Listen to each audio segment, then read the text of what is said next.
इस महत्वपूर्ण अवसर पर शामिल होना भारत का और मेरा कमिटमेंट था। लेकिन आज मैं यहां बहुत भारी मन से आया हूं। कल शाम दिल्ली में हुई भयावह घटना ने सभी के मन को व्यथित कर दिया है। मैं पीड़ित परिवारों का दुख समझता हूं। आज पूरा देश उनके साथ खड़ा है। मैं कल रात भर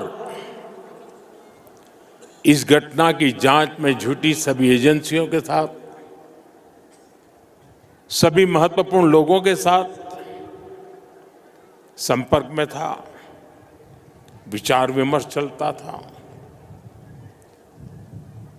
जानकारियों के तार जोड़े जा रहे थे। हमारी एजेंसियां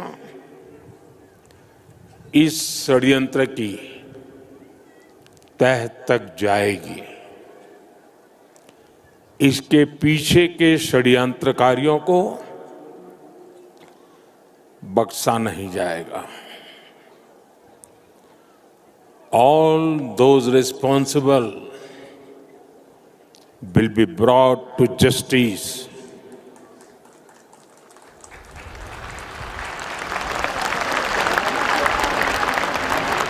साथियों, आज यहां एक तरफ गुरु पद्म संभव के आशीर्वाद के साथ ग्लोबल पीस प्रेयर फेस्टिवल का आयोजन हो रहा है। दूसरी ओर भगवान बुद्ध के पिपरहवा अवशेषों के दर्शन हो रहे हैं और इनके सब के साथ हम सब his majesty the fourth king के 70वें जन्मदिन समारोह का साक्षी बन रहे हैं। ये आयोजन इतने सारे लोगों की गरिमामय उपस्थिति, इसमें भारत और भूटान के रिश्तों की मजबूती नजर आती है।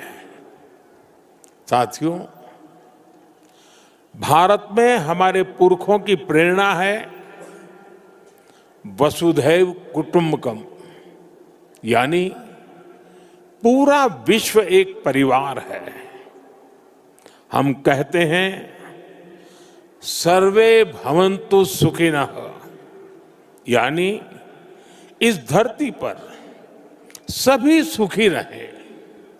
हम कहते हैं द्यो शांति ही अंतरिक्षम शांति ही पृथ्वी शांति ही आपः शांति ही औषधय शांति ही, अर्थात संपूर्ण ब्रह्मांड, आकाश, अंतरिक्ष, पृथ्वी, जल, औषधियां, वनस्पतियां और सभी जीवित प्राणियों में शांति व्याप्त हो। अपनी इन्हीं भावनाओं के साथ भारत भी आज भूटान के इस ग्लोबल पीस प्रेयर फेस्टिवल में शामिल हुआ है। आज दुनिया भर से आए संत एक साथ विश्व शांति की प्रार्थना कर रहे हैं और उसमें 140 करोड़ भारतीयों की प्रार्थनाएं भी शामिल है।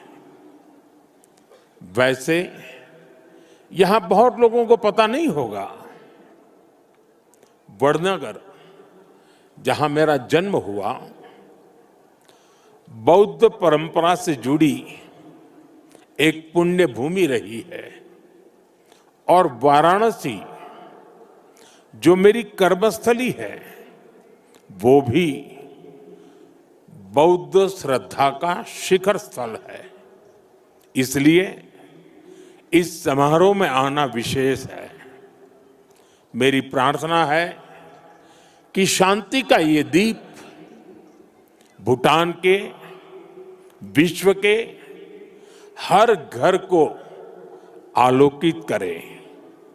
साथियों, भूटान के his majesty the fourth king का उनका जीवन, विजडम, सिंप्लिसिटी, करेज और राष्ट्र के प्रति सेल्फलेस सर्विस का संगम है।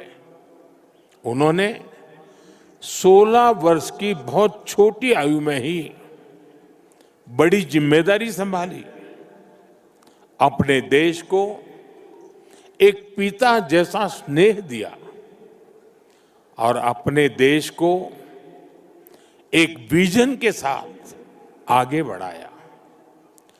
34 वर्षों के अपने शासनकाल में उन्होंने भूटान की विरासत और विकास दोनों को साथ लेकर चले।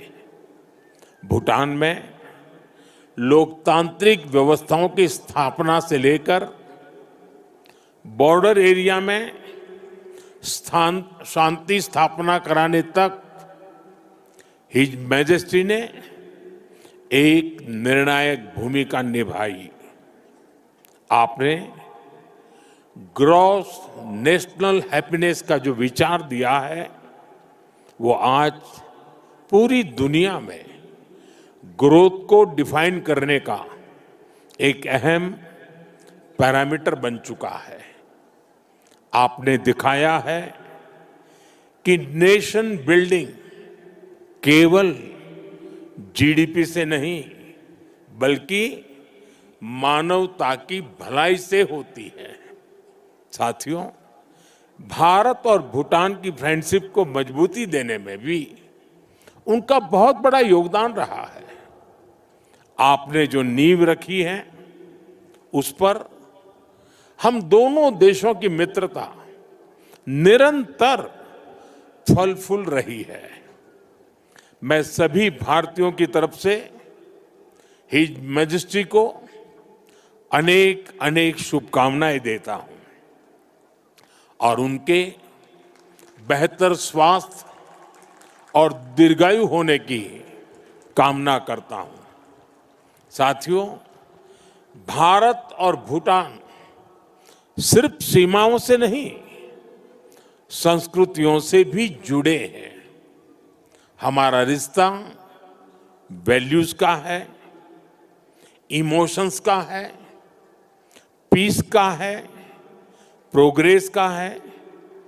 2014 में प्रधानमंत्री पद की शपथ लेने के बाद मुझे अपनी पहली विदेश यात्रा में भूटान आने का अवसर मिला था। मैं आज भी उस यात्रा को याद करता हूं तो मन भावनाओं से भर जाता है। भारत और भूटान के संबंध इतने सशक्त और समृद्ध हैं। हम मुश्किलों में भी साथ थे, हमने चुनौतियों का सामना भी मिलकर किया और आज जब हम प्रोग्रेस की प्रॉस्पेरिटी की तरफ चल पड़े हैं तब भी हमारा साथ और मजबूत हो रहा है। His majesty the king